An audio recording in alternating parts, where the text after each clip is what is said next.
Yo personalmente batía la caca, juntaba todo. Entonces aprendí a mirar la materia fecal. Yo hice 5.000 Van de Kamer. Llegué a darme cuenta que si yo veía la caca sabía lo que tenía el pibe. Y después veía cómo se correlacionaba esto con la biopsia. Mi tesis es la materia fecal normal.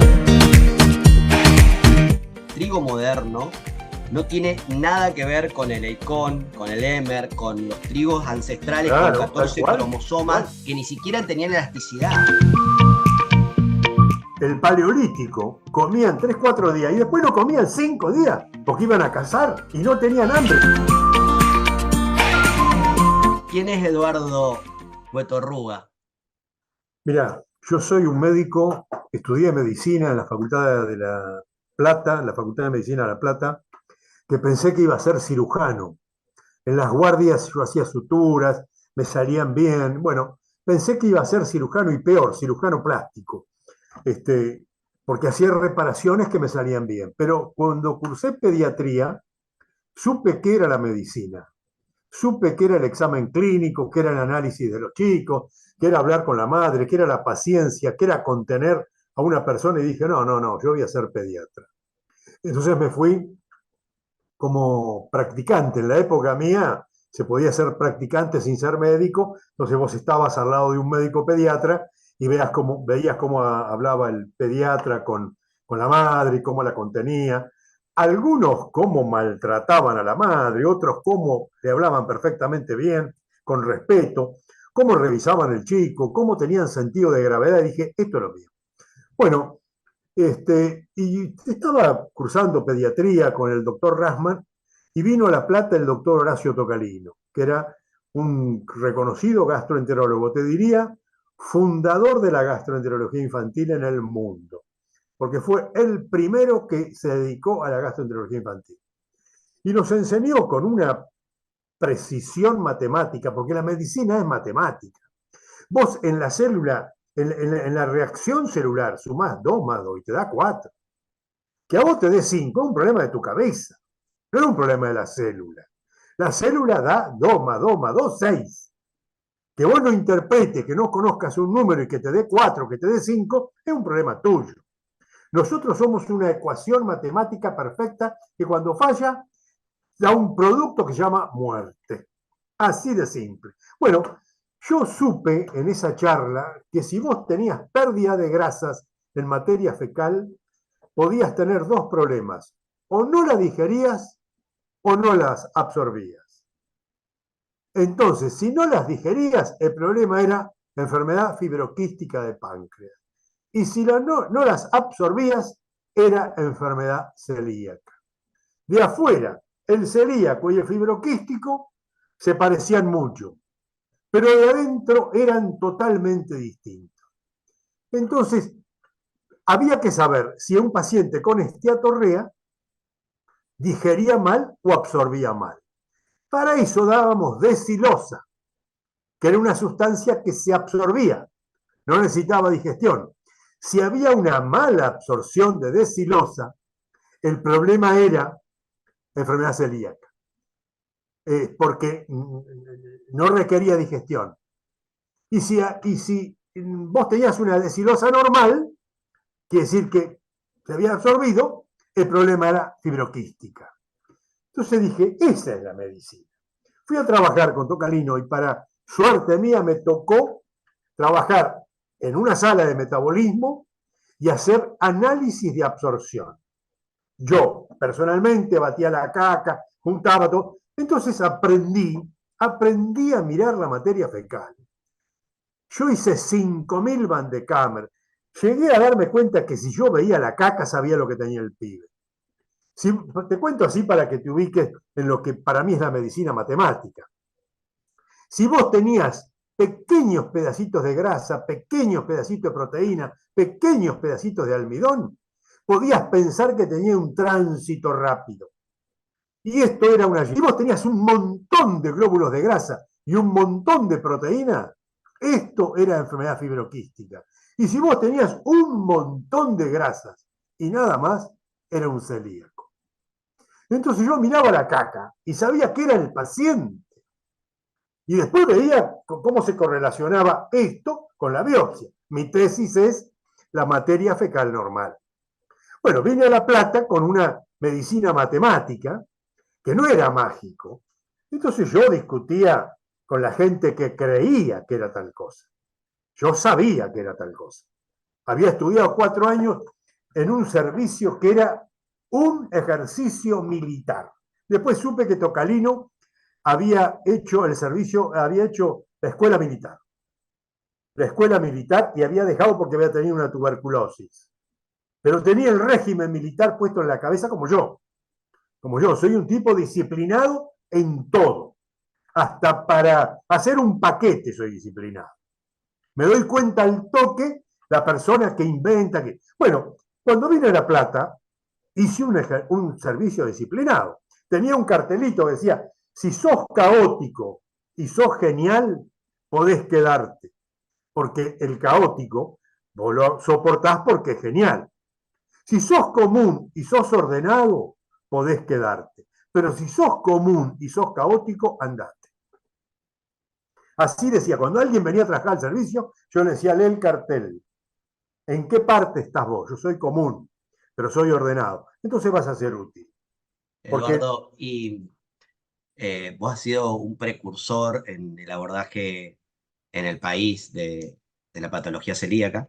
claro, A mí me toca en este momento, yo que hago medicina integrativa y veo mucha patología autoinmune, tratar de ver celíacos que no han sido diagnosticados y que nos está costando mucho diagnosticarlos, porque en realidad también lo que estamos viendo, que esas personas vienen como con otras patologías autoinmunes, entonces a veces con los anticuerpos no se detectan. Es como, es bastante complejo el contexto en el cual estamos, porque no está tan limpio. Y yo la pregunta que quiero hacerte es, eh, ¿a qué se debe el aumento de esta incidencia en estos últimos 50 años? Si vos pensás que ha mejorado el diagnóstico, porque me parece que los diagnósticos han mejorado, pero también ha cambiado el contexto muchísimo, o es una mezcla de esto. mira, yo creo, vos si sos inmunólogo lo podés estudiar mejor que yo. El 35% de los europeos son DQ2. Y los DQ2 que viven hoy son los sobrevivientes de epidemias, cataclismo, terremoto, hambruna, peste, guerra. Quiere decir que los sobrevivientes europeos que fueron a Asia, a África y América son superhéroes. A tanto es así que llegaron a creer que era una raza superior. Los europeos creyeron que era una raza superior. Vos tenés cara de europeo, debes tener el 80% de europeo, yo tengo el 82% de europeo y tengo mezclado alguna genética mongol de un cueto que vino en la época de Cortés y tuvo sexo con un español, de ahí mi apellido. Pero el resto de la familia mía es europea. Entonces, los DQ2 son guerreros inmunológicos. Ujú. Y si no tienen con quién pelear, se la agarran con el cuerpo. ¿Por qué la mayoría de las diabetes autoinmunes, de la hipotiroidismo, de toda la enfermedad celíaca, por qué son de Q2? Son como que de aburridos, si no tienen guerra, esto es una, yo le explico esto a la madre para que se quede contenta, para que sepa que el 35% de los europeos son de Q2. Y no es un defecto, es una virtud. Porque una vez que al celíaco vos le haces el diagnóstico, no se enferma más de nada. Pero cada tanto se la agarra con la tiroides, se la agarra con su propio cuerpo, con la piel, ¿viste? Entonces desarrolla mayor enfermedad autoinmune. Pero ¿qué pasó en el mundo? Es tan simple. Nosotros creíamos que habíamos aprendido a diagnosticar enfermedad celíaca, pero los pediatras de 40 años, cuando yo a los 27 diagnosticaba uno por semana, los tipos decían en el 72, 73, 74, decían, pero ¿dónde estaban estos pibes antes? ¿Cómo se nos pasaban a nosotros? No, no se les pasaron.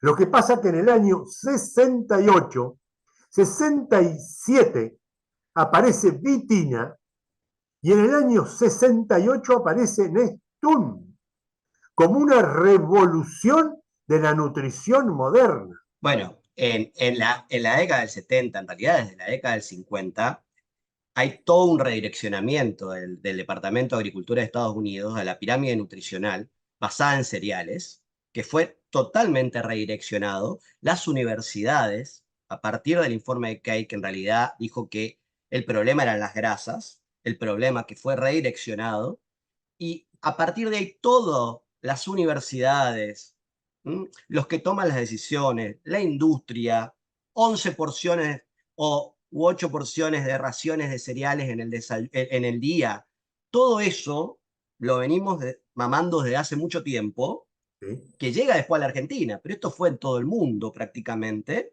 en Occidente. Y en realidad también nosotros las formaciones hemos aprendido con la pirámide nutricional basada en cereales. Claro, pero déjame decirte que nosotros como hombres tenemos, Homo sapiens sapiens, 300.000 años, pero como Obviamente, homínidos 10.000 tenemos años 4 de millones. agricultura, nada más. 10.000 años de Tenemos, agricultura. como homínidos tenemos 4 millones de años. El pan aparece hace 8.000. El Obviamente. primer mono erguido fue Ardipithecus hace 5 millones de años. Durante 5 millones de años nosotros comimos todos los alimentos que nos entran en la boca. Porque vos, ¿qué vas a comer? Comés almeja, comés mejillones, comés pajaritos, comés insectos. Todos los que estamos escuchando este programa tenemos quitinasa. ¿Para qué sirve la quitinasa? Para hacer la digestión de la cucaracha. ¿Y quién Totalmente, come la quitina. cucaracha? Nadie come cucaracha, pero la comimos millones de años. Todo tipo de insectos. Y en el año, como bien decís vos, en la década del 60, por una sobreproducción de cereales, cambiaron la alimentación humana. Y no solamente la cambiaron en adultos que inventaron la obesidad, sino que la cambiaron en los niños. Y la nutrición moderna era darle Nestum a los chicos a los 6 meses, a los 3 meses. Y el chico para comer trigo tenía que tener muelas y no tenía una sola muela. Se lo daban diluido en leche de un cuadrúpedo rumiante, peludo y cornudo llamado vaca. Es decir, que el chico tuvo 2 atentados simultáneos, la leche de vaca y la harina de trigo, para lo cual no tenía ni amilasa pancreática, ni capacidad de digerir la leche, y además una absorción permeable, porque la leche de madre le pasa sustancias que hacen al desarrollo neurológico. Pero como están abiertos los enterocitos, le pasa sustancias que hacen al desarrollo del ternero. Entonces explotaron 2 enfermedades: la alergia a la leche de vaca y la enfermedad celíaca. ¿Por qué? Porque la humanidad no estaba preparada para comer Nestún a los 3 meses. Y le empezaron a dar. Entonces, en el 68, 68, 60, ¿qué pasó? Si tenemos un celíaco cada 100, 99 engordaban como lechones y uno se desnutría. Y era inexplicable ese desnutrido, porque era hijo de padres que tenían recursos económicos.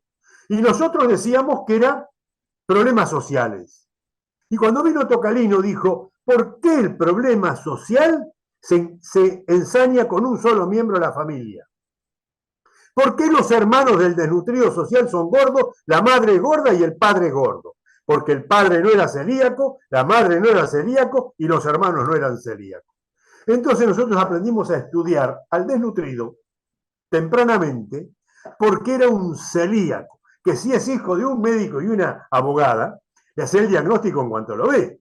Pero si es hijo de un croto, estás tan enceguecido con el problema social que no te das cuenta que la mamá es gorda, el papá es gordo y los hermanos son gordos. Bueno, Entonces también, Tocarino nos también enseñó a eso, preguntar, ¿cómo son los hermanos? Mirá seguro. qué simpleza. Y si el hermano es gordo, ese chico está enfermo. Y esa enfermedad era celiaquía. Y Ujú. llegamos a 100 celíacos por año, producidos por el Nestún. ¿Nosotros qué buscábamos? Un virus. Un virus buscábamos. Que había desatado, que había excitado la respuesta contra el trigo. No, era el pan nuestro de cada día. Era el cuerpo de Cristo, del que no se puede sospechar, porque el pan es divino, el pan es sagrado, y cuando vos tirás un Felipe, lo tenés que besar.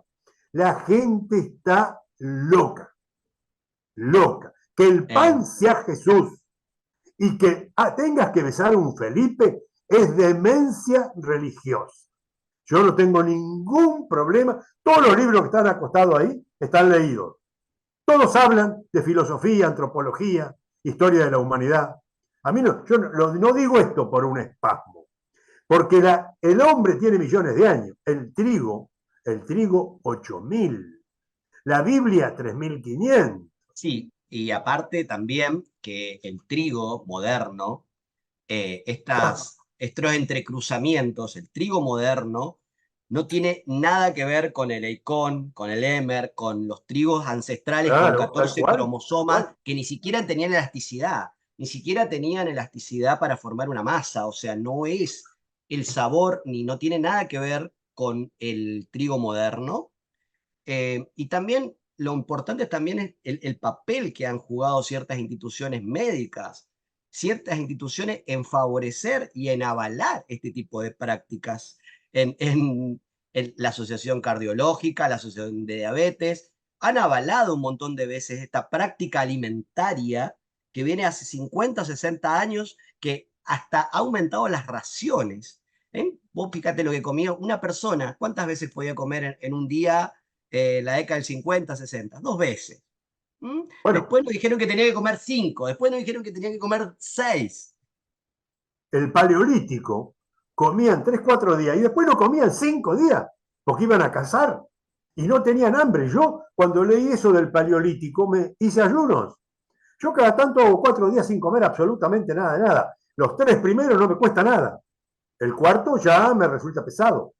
Pero yo puedo estar 3 días sin comer nada, que no siento hambre, porque yo tengo agilizados todos los sistemas que metabolizan los cuerpos cetónicos para no tener hambre. Yo cuando siento hambre al tercer o cuarto día, ¿sabes qué hago? Hago bicicleta fija.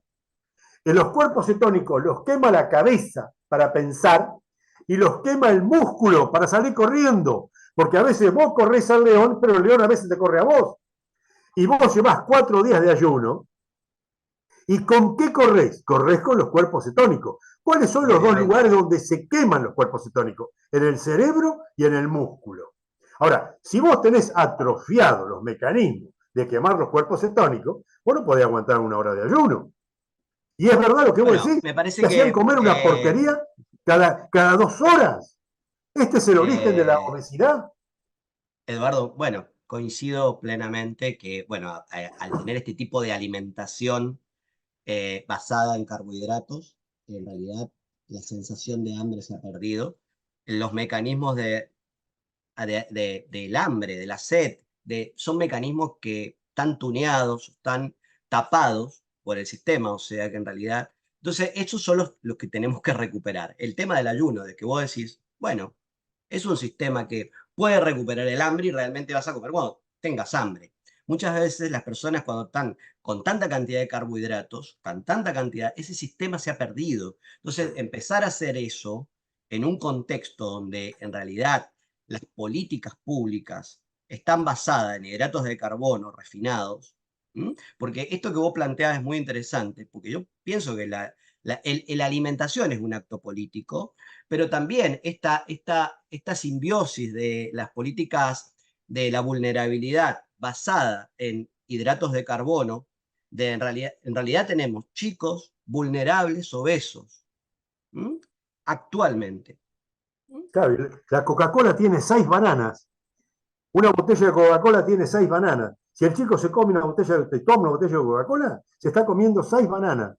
Y dice, no sé por qué es obeso. Señora, la proteína se hace pis. La grasa y el azúcar se hacen grasa. Los chicos están comiendo grasa y azúcar. Te hago Porque una vos no podés pregunta. acumular proteína. Acumular proteína si haces fierros. Pero si no haces fierro, la proteína se orina. Pero la grasa y el azúcar se hace, los lípidos y el azúcar se hacen grasa. Déjame Y, que te cuente que tal. 10 años después de trabajar en esto y trabajando en que era un proceso autoinmune, nosotros quisimos ver qué pasaba en sangre cuando nosotros hacíamos el desafío. Te recuerdo que el diagnóstico era una primera biopsia con atrofia, una segunda biopsia al año o año y medio con el intestino delgado normal y un desafío con trigo metido en la comida durante 4 o 5 meses para ver qué pasaba. Y así que el celíaco se comía 3 biopsias. La primera del diagnóstico, la segunda de la recuperación y la tercera de la atrofia inducida con trigo. Entonces le dije a María Elena Mena, inmunóloga de La Plata, ¿qué pasa cuando nosotros hacemos el desafío? En esos 4 meses que no aparece nada, ¿qué pasa en el sistema inmune? ¿Qué podemos hacer nosotros? En el año 84 le dice esto. Le dice, podríamos estudiar los autoanticuerpos. Y estudiamos los autoanticuerpos. ¿Y sabés qué pasó? Se puso positivo nada más que la reticulina y el músculo liso. El músculo liso. El misio liso. 85. Entonces nosotros dijimos, hemos encontrado un autoanticuerpo que se puede utilizar para el diagnóstico y para la búsqueda de asintomáticos. El misio liso. ¿Con qué se diagnostica hoy la enfermedad celíaca? Con el antiendomicio. Nosotros fuimos los primeros del mundo que dijimos que se podía estudiar la enfermedad celíaca con un examen en sangre. Pero, como los trabajos norteamericanos aparecieron en el 90, los nuestros en el 85, todo el mundo dice que los autoanticuerpos aparecen para el diagnóstico de la enfermedad celíaca en la década del 90. Y yo aparezco en las tesis, pero fuimos los primeros del mundo que dijimos que en el endomicio se podía hacer el diagnóstico. Mira esto. Habíamos agarrado una enfermedad exótica. Formé en el año 1983 el Club de Madres Chicos Celíacos y encontré un anticuerpo para hacer el diagnóstico en sangre. Yo dije, la enfermedad celíaca la terminé. De una rareza a una enfermedad que se diagnostica con un examen en sangre. ¿Qué es lo que hay que hacer? Hay que desparasitar a todo el mundo para estudiar solamente a los que siguen con diarrea. Entonces trabajé 10 años en parasitosis. Y los que no mejoraban la diarrea después de ser desparasitados eran los probables celíacos. Ya lo hacíamos en chicos sanos, el diagnóstico. 10 años. Después de trabajar en esto que industrializamos el diagnóstico de situación, diagnóstico rápido, diagnóstico temprano de las parasitosis, surgió el otro problema, al cual le dediqué 10 años, porque yo hice todos periodos de 10 años, que era la gran cantidad de chicos constipados. Yo tenía 3.500 chicos celíacos diagnosticados y tenía 4.500 chicos que estaban impactados con materia fecal y se hacían caca encima. Los celíacos iban a la radio, a la televisión, a los diarios a hablar de qué era ser celíaco. El constipado se escondía en su casa con vergüenza de su cuerpo por usar pañales. Vos estás haciendo este programa del Tigre porque no usás pañales. Los chicos que usan pañales no bailan. Y el baile es un mecanismo con el cual vos abrazás una mujer que no sabés cómo se llama. Le decís a una mina cualquiera bailamos y ahí te tomás por la cintura, sentís los breteles, sentís el perfume de su cuerpo, la forma de su cuerpo. Y después de darle una buena apretada, le decís, ¿cómo te llamás? Quiere decir que la franela vino sin saber el nombre. Es un ritual de todas las culturas. Pero ¿qué es lo que vos necesitás para bailar con una mina? Ser más alto que ella, porque vos sos el que tiene que salir a cazar los leones. La mina no puede casarse con un esmirriado que el león se lo come, así fue millones de años. Entonces a las chicas les gustan los tipos altos, que son los que matan leones, pero no hay leones. Bueno, les siguen gustando los altos. Y además, es absolutamente imprescindible que vos no tengas olor a caca. Porque hay un momento en el que vos te sacás hasta las lentes de contacto con la mujer. Y en ese momento no podés dejar en evidencia que usás pañales. Ni vos ni ella. Entonces, ¿qué le pasa a los chicos que se hacían caca encima? Son pibes que tienen vergüenza de su cuerpo y los que tienen vergüenza de su cuerpo son violentos con sus padres. Yo tengo 6 pibes que le pegaban al padre y a la madre. Los 6 tenían encopresis. Entonces yo salí a ver por qué vos y yo somos producto, Tigre, de 6 millones de años de evacuación. Nosotros sabemos hacer caca perfectamente. Vos no tenés que leer un manual para hacer caca. Vos sabés cómo se hace. Vos, tu secretaria y todos los que están oyendo, la chica que está trabajando en casa, mi señora, mis hijos, el mundo que me rodea sabe hacer caca. No le enseñó a nadie, salvo que vos tengas que hacer caca del tamaño de un termo. Ahí no te sale. Y cuando vos usás anteojos, esta parte se agota. Por eso vos buscás los anteojos con los anteojos puestos. El collar, me dice la mina, el collar lo perdí. ¿Cómo no lo sentía? Porque el collar se agota. El anillo se agota. Se agotan los receptores que dicen que tenés la caca en la puerta.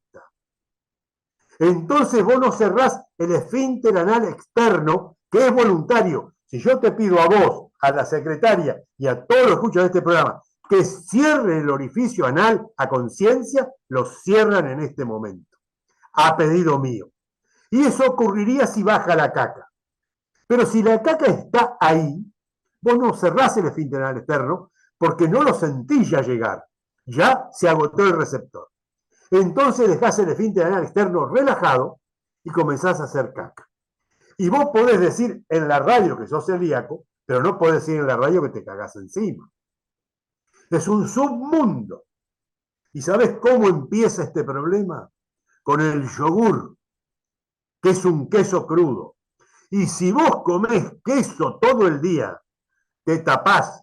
Y si vos comés yogur toda la vida, para tener los huesos que tenían los dinosaurios, que no tomaban leche, que eran ovíparos. Porque a vos te convencen de que si no tomás leche de vaca, va a tener osteoporosis. Es una canallada. La vaca come pasto y no tiene osteoporosis.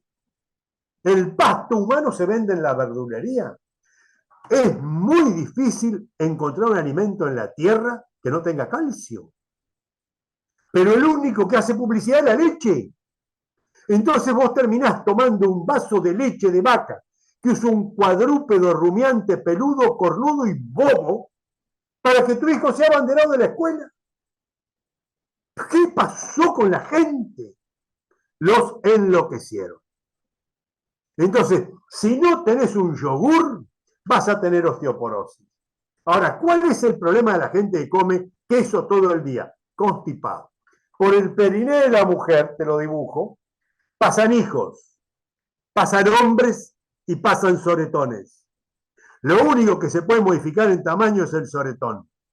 Si una mujer tiene 3, 4 pibes, una vida sexual regular, y hace un soretón como el termo cada 7 días, es una mujer de 60 años divina que se hace caca encima. Y no se lo dice a nadie.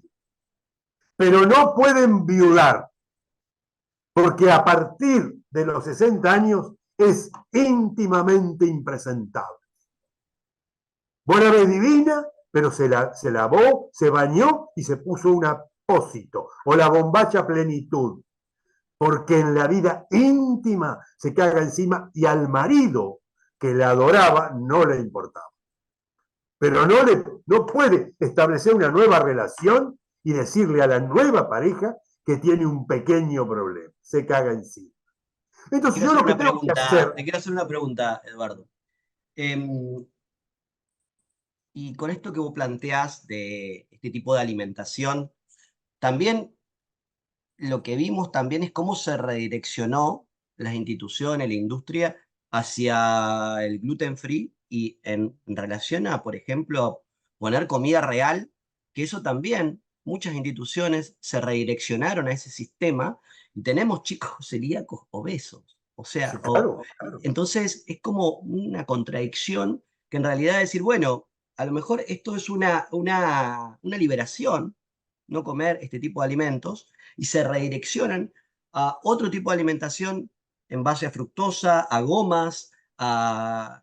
Entonces, es como que salimos de un lado y nos redireccionamos a otro, que en realidad nos meten en otro callejón, y la idea es cómo podemos, porque las instituciones a veces también, eh, si bien yo pienso que no hay ni instituciones que no tengan, que sean malas, en realidad, pero hay sistemas que llevan a que esas personas o puedan comprar este modelo, porque es un modelo en realidad. Entonces, ¿cómo nosotros como profesionales podemos ir como saltando estos lugares que están como ya naturalizados? Yo lo que le digo a la gente, que en el almacén, en el supermercado, todo tiene octógono negro, porque por A o por B algo tiene. Pero no he visto nunca un octógono negro en la verdulería. Nunca vi una naranja con octógono, una banana con octógono, una lechuga con octógono. Entonces le digo a la gente, si no quiere equivocarse, coma frutas y verduras. Todo tipo de frutas, todo tipo de verduras. Y carne, porque la vaca no tiene octógono negro. La vaca no tiene octógono negro. Entonces, usted si come así, va a conversar. Y después le cuento el famoso trabajo que vos debés conocer, que yo lamento no haberlo rescatado de hace 50. Un trabajo maravilloso que tardó 50 años en ser una epidemia. Pero es imparable. Agarraron un grupo de norteamericanos, podés tener, si vos tenés un equipo de trabajo, podés decirlo, está hecho hace 50, en el año 70. Le dieron a un grupo de jóvenes, les pusieron un electrodo en la cabeza y le dieron una miga de pan. Y veían cómo se movía el electrodo en la cabeza. Después le dieron una miga tostada y vieron que la tostada tenía más actividad. Después le pusieron a la tostada manteca y vieron cómo tenía más actividad. A la tostada manteca y azúcar. Después hicieron un pan de grasa y a la tostada le pusieron cereales y áreas gomosas.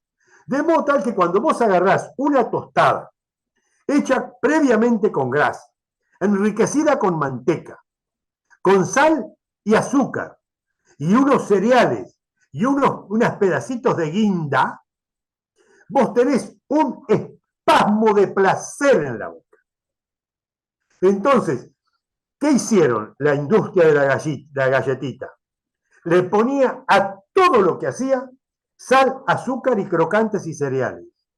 Vos sabés como yo que el paquete de cerealitas, que no le estoy haciendo publicidad, cuando abrís el paquete no parás hasta terminar. ¿Por qué? Porque te da muchos placeres el acto de comerla, trac, trac, trac, trac, crocante, con sal y azúcar. Entonces fue diseñado para ser adictivo.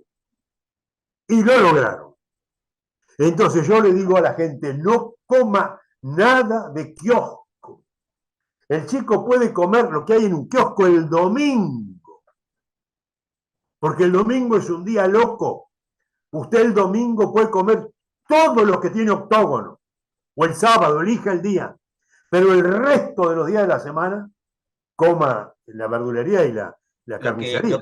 Lo que está sucediendo, por lo menos en mi caso, es que cuando nosotros tenemos que hacer este tipo de intervenciones de el trigo moderno, los ultraprocesados, que en realidad no necesitaría tener un diagnóstico de celiaquía, toda persona necesitaría eliminarlo, por lo menos porque en realidad no es solamente la celiaquía, son las intolerancias, la permeabilidad intestinal que produce, los pesticidas que vienen, porque ahora es un combo de cosas de ingeniería genética.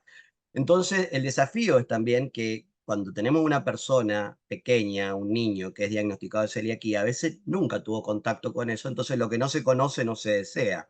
Pero cuando ya tenemos una persona adulta que ha tenido contacto con el placer, y tenemos que, y en un contexto obesogénico, es un gran desafío para el profesional hacer ese cambio, porque ya hay toda una marca, y hay todo un deseo sobre esos alimentos, en realidad no son alimentos.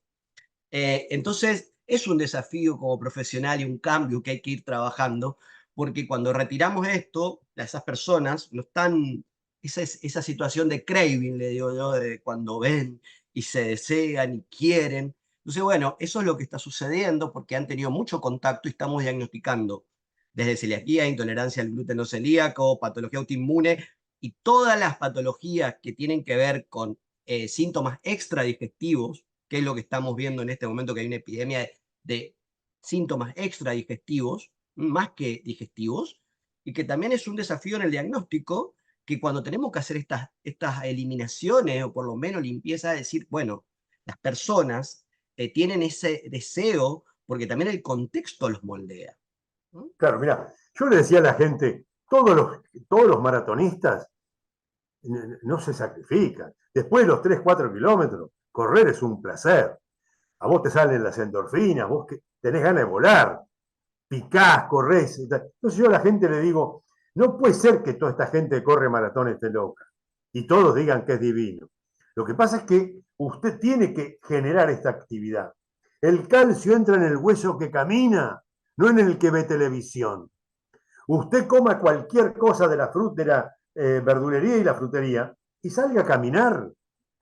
Usted no tiene que tomar calcio para no tener osteoporosis. La columna se calcifica con actividad física. Haga ejercicio.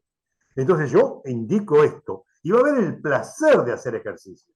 Bueno, yo lo indico de este modo. Y hay gente que dice, bueno, no, doctor, yo no puedo, yo no nací para caminar. Bueno, ¿qué vas a hacer? La gente nace, crece, se reproduce y muere. Hay gente que nació, creció y se reprodujo. Hay que esperar. No tiene arreglo, no tiene arreglo. Entonces yo no me gasto con una persona que se niega a cambiar. Porque tampoco tenés derecho a cambiarlo. Bueno, ¿te gusta ser gordo? ¿Te gusta que te levanten del inodoro? ¿Te gusta que otro te limpie? ¿Te gusta que te bañen con manguera? Comé. A mí no me gusta. Entonces yo, mientras pueda, voy a cuidarme con lo que como y caminar todo lo que me permita el cuerpo. Y Eduardo, a vos, ¿qué, por ejemplo, porque si bien tiene que ver con el cambio de las personas, tiene mucho que ver, también tienen que ver con los contextos, tiene mucho que ver con los contextos y las políticas que hay. Si tuvieras el poder y la decisión eh, para poder cambiar cosas, eh, ¿qué políticas públicas o políticas a nivel macro, micro y meso? Porque en realidad hay políticas de todo tipo que pueden atravesar, me imagino que las has de haber pensado y que a Sí, sí, veces sí. te puede dar impotencia, decir, bueno, tendríamos que hacer esto o lo otro, desde lo más grande a lo más pequeño. Haría popular la dieta del hombre del Paleolítico que Ujú. caminando desde África llegó hasta Tierra del Fuego. Una dieta ancestral, Comiendo, una dieta comiendo, ancestral. comiendo lo que encontraba y aprendiendo a hacer ayunos de 4 o 5 días. Y recordando que no hay hombre del Paleolítico obeso y es muy raro que tenga caries.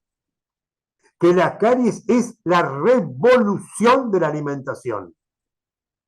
Entonces yo diría, y dejaría a la gente hacer. Yo pondría la enseñanza de la comida del Paleolítico, de la humanidad, en primer grado, segundo grado, tercer grado. Y cuando el chico llega a quinto año, querido, si sos mujer, tenés tetita, tenés pelito, te gustan los novios. Si sos hombre, te desarrollaste los genitales, querés tener sexo con tu novio. Ya sos un hombre. Comé lo que quieras. Yo no te voy a obligar. Vos sos libre. ¿Querés ser obeso, hipertenso y diabético? Come. Chorizo, salame, pan dulce, azúcar. Hacelo. ¿Querés ser un tipo sano? Que llegás a los 80 años sano, hacer la dieta del paleolítico. Pero yo no puedo hacer fascisto medicina o fascisto dieta. No puedo obligar.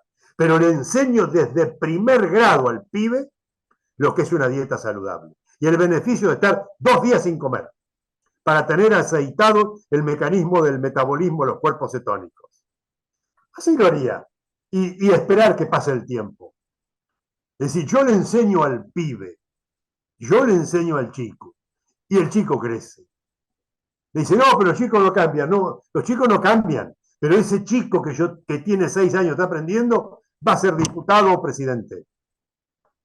Y va a tener todo puesto en la cabeza. Y cuando mande un mensaje, lo va a escuchar un mundo que ese tema lo conoce. Dice, sí, realmente hay que hacer un cambio. Lo que hay que tener es paciencia. La palabra sintac, que significa sin trigo, avena, cebada y centeno, que yo inventé,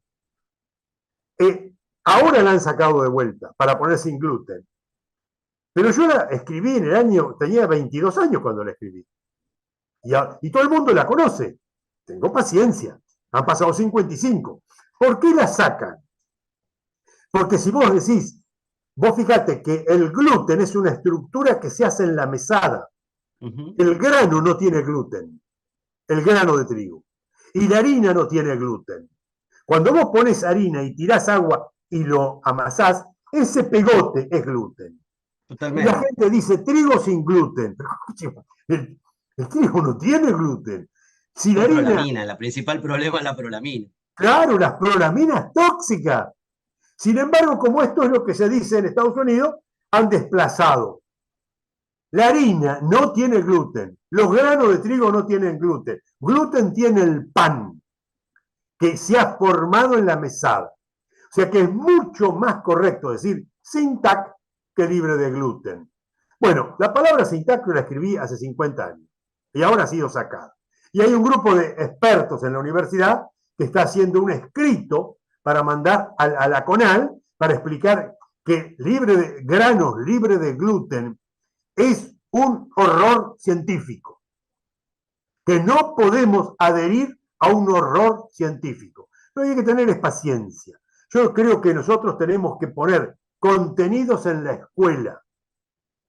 No podemos enseñar en la escuela que Dios hizo a Adán de barro. No. No podemos enseñar mentiras.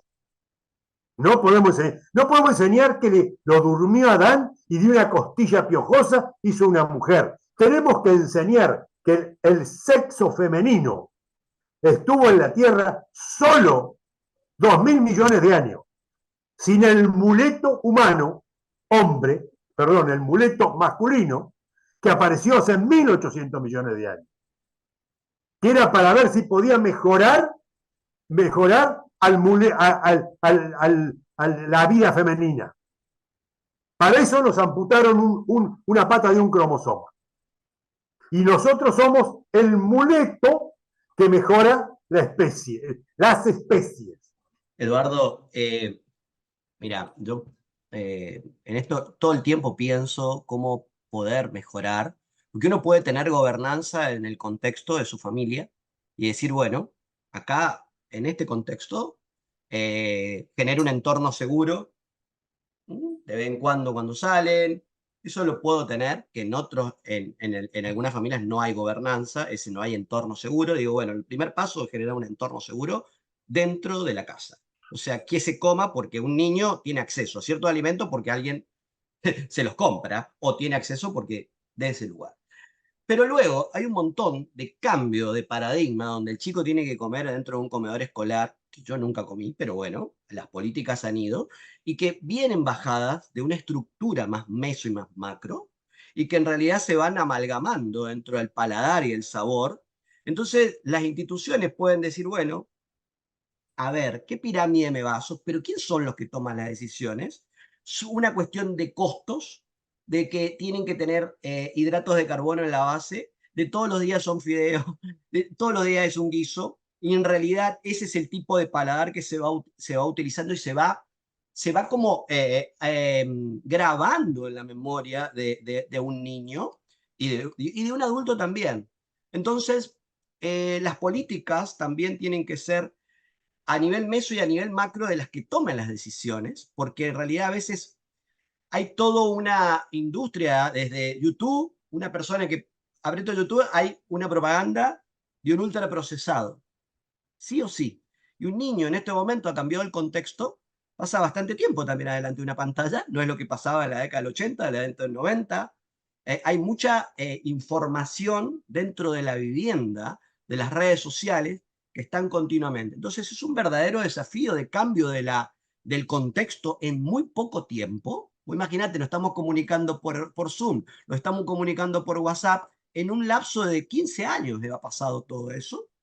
Entonces, eso me parece que la epigenética ha cambiado y tenemos gente cada vez más obesa porque no se mueve, porque en realidad el contexto cambió. Entonces, bueno, es un verdadero desafío en este momento dentro de las políticas públicas y lo que yo observo que son siempre las mismas recetas que se van haciendo, las mismas recetas que se van haciendo, no hay una innovación ni un cambio estructural dentro de las políticas públicas. Yo creo que, mira, la gente está cambiando. Yo con el libro Cumpleaños Criminales, Ujú. mucha gente me dice, doctor, yo ya no celebro más con fruta. Yo pongo fruta. Y como usted dijo, una tortita así, con una velita, para ese día. Es decir, la torta no la saca, pero no es una torta así, es una tortita. Y les lleno la mesa de frutas peladas para que los chicos jueguen, corran. Eh, Hay otras madres que compran chisito, palito y papita, pero yo me encuentro que hay un movimiento de gente que tiene mucho incorporado en la celebración de cumpleaños saludables.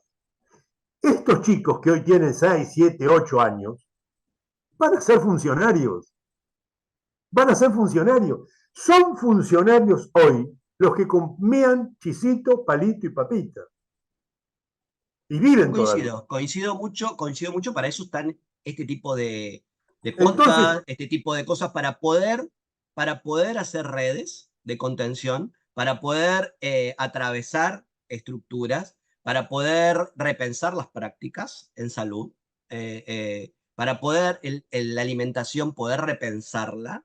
Me parece que hay un cambio que es lento, pero hay un cambio y que nosotros como profesionales estamos haciendo ayudando y acompañando en este proceso. mira, yo he aprendido a tener paciencia y pongo un ejemplo brutal. Vos y yo sabemos la importancia del Papa Nicolau. Vos y yo sabemos que el Papa Nicolau salva vidas. Ahora, si fuéramos dos locos, nosotros ponemos una carpa a la salida de una oficina y 4 guardaespaldas para que agarren mujeres para hacerle el Papa Nicolau, quieran o no, para salvarles la vida. ¿Sabés lo que tardamos en ir presos? Claro, vos y yo sabemos la importancia del tema, pero lo que tenemos que hacer es ponérselo a la cabeza a la mujer para que vengan todas a hacer el Papa Nicolau. Y no hacerla yo de prepo y cuando la mina agarrada entre 4 monos, yo le hago el Papa Nicolau y le digo, mire, acá tiene un Papa Nicolau grado 3, agradézcame. La mina fue violada para yo decirle que tiene un Papa Nicolau grado 3. Entonces lo que yo sé que no hay que violar para hacer un beneficio. No Totalmente. tengo derecho a violar las costumbres de la gente. Lo que no puedo es dejar de hablar de los beneficios del Papa Nicolau. Entonces yo le digo, mire, para ingresar le vamos a tomar un examen donde tiene que saber todas estas cosas. Y dentro de esas cosas tiene que estar los beneficios del Papa Nicolau. Ahora, si se lo quiere hacer o no, ya son cosas de ella. Yo ya no puedo. Mi vieja se murió sin hacerse un Papa Nicolau. No, murió a los 88 años. Por supuesto que no tenía nada. Pero ella no, a ella no le hacían Papa Nicolau. No, esa chanchada no. Qué cosa de loco. ¿Te das cuenta? Mi señora tiene uno por año. Entonces, hay que meterlo en la cabeza. Yo apuesto a las madres que hoy tienen 20 años que van a escuchar este programa y van a celebrar el cumpleaños del hijo con fruta. Y ojalá ese pibe, Tigre, ese pibe llegue a funcionario. Y va a decir, yo quiero que todos celebren, entonces voy a facilitar los cumpleaños con fruta.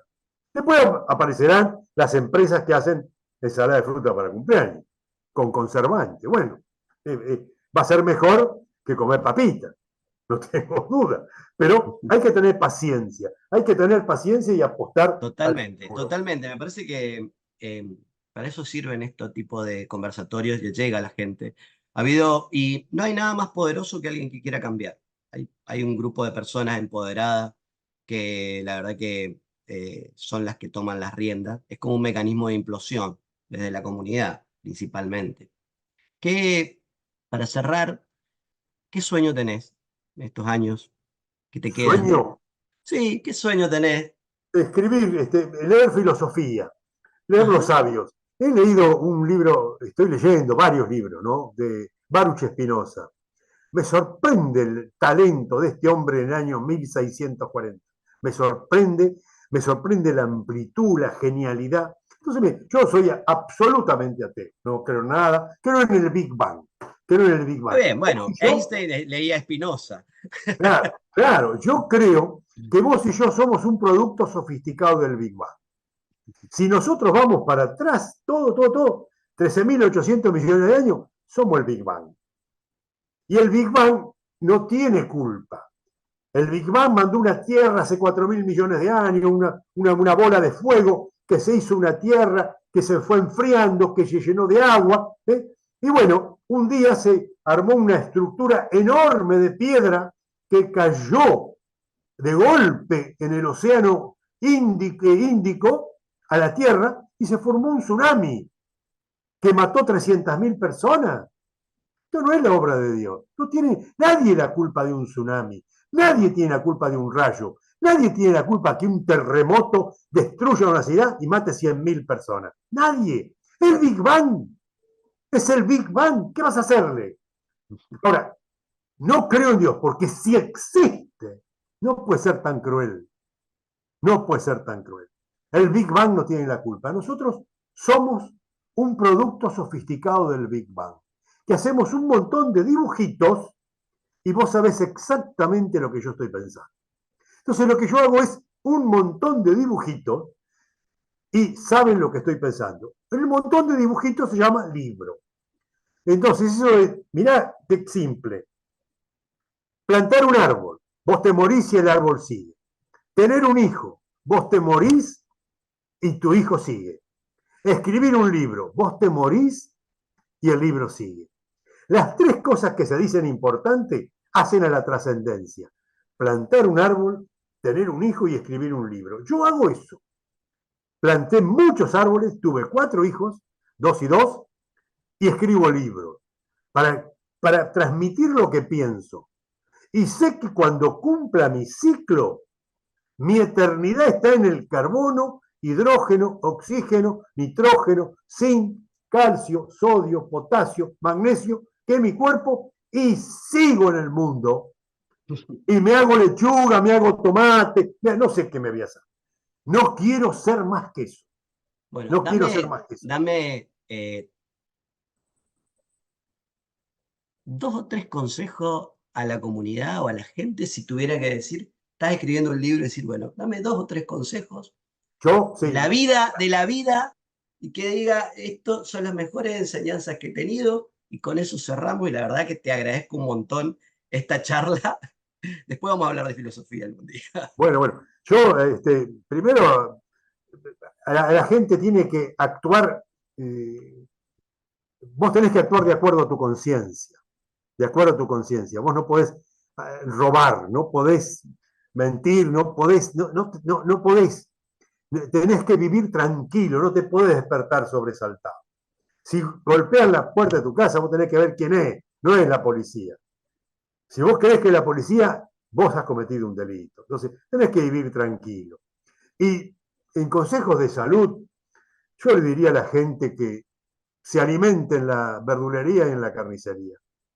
Y le diría una cosa muy importante, si el alimento necesita publicidad, hay una trampa. Porque nunca escuché una publicidad de la papa, de la batata, de la naranja, de la mandarina. Las cosas buenas no necesitan publicidad. Entonces yo les digo que lo más rico está en los libros, está en los libros. Y si puede transmitirlo en un libro, mejor, mejor. Es simple, es simple. Si te llaman, si gritan tu nombre, vos te tenés que dar vuelta con tranquilidad, no con miedo. Dicen, cueto, te das vuelta así, ¿qué? No puedes salir corriendo. Ahora son delincuentes y gritan, cueto, salís corriendo. Porque te agobian tus problemas de conciencia. Yo trato de no hacer daño, vivir en paz, porque quiero vivir en... Yo no soy un tipo que me porto bien para ir al cielo. Me porto bien para vivir en paz. Me importa un pito el cielo. La muerte es un derecho. Yo quiero que el día que me muero el silencio sea total, la oscuridad profunda y el tiempo infinito. Basta. Hice todo lo que tenía que hacer. Muchas gracias, Eduardo. La Un verdad, abrazo. excelente el conversatorio.